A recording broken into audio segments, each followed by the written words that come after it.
গত শুক্রবার নৈহাটি গোয়ালাপাড়া ঘাট রোড এলাকায় দুষ্কৃতীদের হাতে খুন হয় স্থানীয় তৃণমূল কর্মী সন্তোষ যাদব।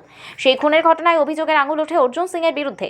তৃণমূলের তরফ থেকেই অভিযোগ তোলার পর এবার অর্জুন সিং এর নামে এই খুনের ঘটনার জবাব চেয়ে পোস্টার পড়ল নৈহাটিতে। এই ঘটনায় তৃণমূলের বিরুদ্ধে অভিযোগ উঠলেও অভিযোগ অস্বীকার করেছে তৃণমূল।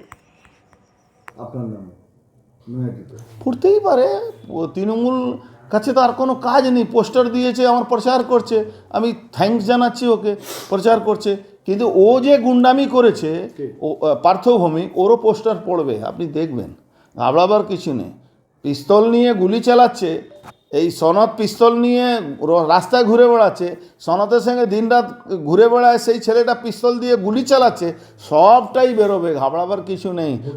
9 তারিখে শুভেন্দু অধিকারী আসছে, তো সবটাই আমরা বের করবো। ভোটের আগে প্রতিশ্রুতি দিয়েছিল যে গুন্ডারাজ খতম করবে। আরে ও তো নিজেই একটা থার্ড ক্লাস গুন্ডা, গুন্ডার একটা ক্লাস থাকে, ও একটা থার্ড ক্লাস গুন্ডা, মানে ঠাকুরপাড়া গুন্ডা যেটা যেরকম হয় না, নৈহাটি ঠাকুরপাড়া কিছু গুন্ডা আছে, ওর কোয়ালিটি ওই অবধি, ওর বাইরে কোনো কোয়ালিটি। এইমাত্র বললেন যে আপনি পার্থভূমিক মদ খাওয়া বা ইয়েতে পিএইচডি করেছেন, আপনি ক্রাইমে পিএইচডি করেছেন। ক্রাইমে পিএইচডি না, ক্রাইম কন্ট্রোল করার জন্যে, ক্রাইম কিভাবে হয়, তাকে কিভাবে করতে হয়, সবটাই আমরা পিএইচডি করেছি, আমরা জানি, আমরা এর উপরে আমাদের নজর থাকে সবসময়। বলছি ফিরহাদ হাকিম বলেছে, নৈহাটি নিয়ে ফিরহাদ হাকিমের বক্তব্য যে নৈহাটি বরাবরই ক্রাইম জোন, সেখানে এরকম ধরনের ঘটনা হয়েই থাকে। কেন মটিয়াপুরি ভুলে গেছে? পুলিশকে গুলি মেরেছিল ওর লোকরা, মুন্না সর্দারের ছেলেরা। আজকে মুন্না সর্দারের ছেলে তার ডান দিকে ঘুরে বেড়ায়। নৈহাটি শুধু ক্রাইম, ঋষি বঙ্কিম চন্দ্রের জায়গাটাকে ওখান থেকে ক্রাইম বলে দিল, আর মাটিয়াপুরে যে মুন্না সর্দারের ছেলে গুলি মেরেছে পুলিশকে, সেটা ক্রাইম না? কার কথা বলছে? ববি হাকিমের কথা বলছে। কেন? ডান দিকে ববি হাকিমের ছেলে, ডান দিকে ববি হাকিমের ওই মুন্না সর্দারের ছেলে, আর বাঁ দিকে জাভেদ খানের ছেলে যে সুশান্ত ঘোষের উপরে গুলি চালিয়ে দিল ওর লোকদেরকে দিয়ে। কি বলছে? হ্যাঁ, মুন্না সর্দার তৃণমূলের নেতা ছিল ওখানে। মুন্না সর্দার জানেন না, একটা পুলিশ অফিসারকে গুলি মেরেছিল।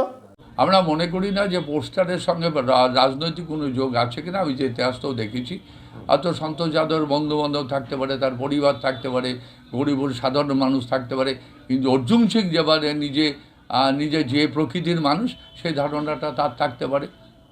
তবে এটা রাজনৈতিক খুন, এটা অবশ্যই, এটা আমরা প্রথম দিন থেকে বলেছি। আমাদের বিধায়ক সাহেব বলেছেন, আমাদের সংসদ সাহেব বলেছেন, এবং নৈহাটির মানুষ সকলেই বলছে রাজনৈতিক খুন।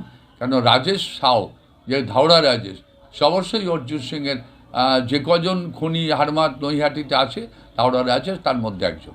এখনো পর্যন্ত মাত্র একজন গ্রেপ্তার হয়েছে, 9 জনের নামে এফআইআর রয়েছে। এখনো পুলিশ কাউকে দেখুন, পুলিশ তৎপরতার সঙ্গে যোগাযোগ করছে, ধরার চেষ্টা করছে। অবশ্যই পুলিশ, আমাদের বিশ্বাস যে মমতা বন্দ্যোপাধ্যায়ের বাংলার পুলিশ অন্তত খুনিকে ধরতে তৎপর, এবং যেভাবেই হোক খুনিকে ধরে তার দৃষ্টান্তমূলক শাস্তি পুলিশ দেওয়ার দায়িত্ব বহন করবে।